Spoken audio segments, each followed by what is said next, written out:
The afternoon sun of Ouagadougou was merciless. The air shimmered like molten glass, and the ground radiated heat strong enough to burn bare feet. Even the wind had no mercy. It blew like fire from a furnace, carrying dust that clung to the skin and stung the eyes. People hurried through the streets, their faces drawn with fatigue, their bodies searching for shade. In the middle of this harsh scene, a woman sat on the roadside with her small child in her lap. She was a widow, her clothes faded and torn, her eyes hollow from years of struggle. The child, no more than 5 years old, clung to her with a thirst that could not be quenched. Sweat rolled down his little face, his lips cracked from dryness. In front of them lay a small, dented bowl with just a few coins, too little even for a loaf of bread. The woman whispered prayers under her breath as she extended her hand to passers-by. Some looked away, pretending not to see her. Others shook their heads in helplessness, and a few dropped tiny coins without stopping. But hunger was stubborn, and so was the burning sun. At that very hour, a convoy of modest cars passed through the same street. The people lifted their heads in curiosity, whispering, "It's him, the president." For Ibrahim Traoré, the young leader of Burkina Faso, these streets were not unfamiliar. He had grown up seeing the struggles of ordinary people, and he carried their pain with him like a shadow. As his car slowed near the market corner, his eyes fell on the widow and her child. Something in the sight struck him deeper than words. The small boy's head had fallen against his mother's chest, his tiny hands weak from exhaustion. The mother's face was turned toward the sun, eyes half closed, lips trembling as if begging God for mercy more than she begged people for money. Without hesitation, Ibrahim signaled for the car to stop. His guards looked at him with concern. This was not part of the schedule. But he opened the door and stepped out, his boots crunching against the hot sand. The crowd grew silent, watching with wide eyes. He walked straight to the widow, his tall frame casting a shadow over her and her son. The woman, startled, tried to stand, but her legs gave way. She clutched her child tighter, afraid that she had disturbed someone powerful. "Mother," Ibrahim said gently, kneeling down to her level, "please do not rise. You have suffered enough under this sun." The woman looked at him, confusion and disbelief clouding her face. She recognized him. Everyone knew his face by now. Her lips trembled as she tried to speak, but only tears fell. Ibrahim reached into his pocket and pulled out a clean handkerchief. He offered it to her, then carefully lifted the boy's chin with his hand. "What is his name?" he asked softly. "Abdoulaye," she whispered, her voice hoarse. Ibrahim nodded. He poured water from a bottle into the cap and held it gently to the boy's lips. The child drank eagerly, his small body shaking from relief. The crowd around them began to murmur, astonished to see their president on his knees in the dust, feeding water to a beggar's child. "Madame," Ibrahim continued, "you should not be here like this. Tell me your story." The words came slowly, broken by sobs. Her husband had been killed years ago in a violent attack by armed groups in the north.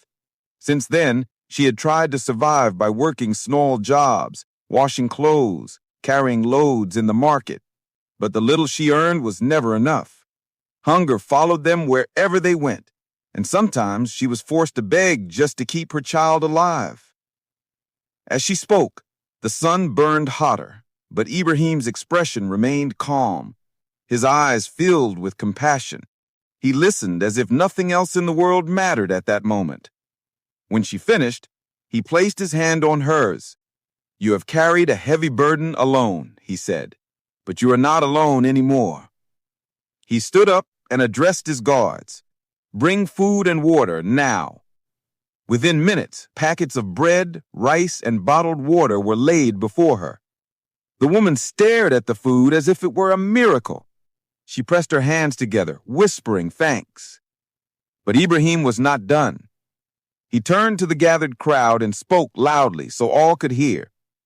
"Look around us. How many mothers sit like this in our land under this burning sun, forgotten by society.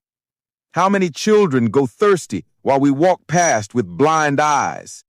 A nation is not measured by the strength of its army or the height of its buildings. It is measured by how it treats its most vulnerable. The people nodded, their faces solemn. Some lowered their eyes in shame, realizing the truth in his words. Then Ibrahim looked back at the widow. From this day forward, you and Abdullah will not beg again. You will have a home, and he will go to school. Her eyes widened, and she shook her head in disbelief. Excellency, I cannot. He raised his hand gently. Do not call me Excellency. Call me your son, because today you are my mother too, and Abdullah is my son. Tears streamed down her face as she bowed her head.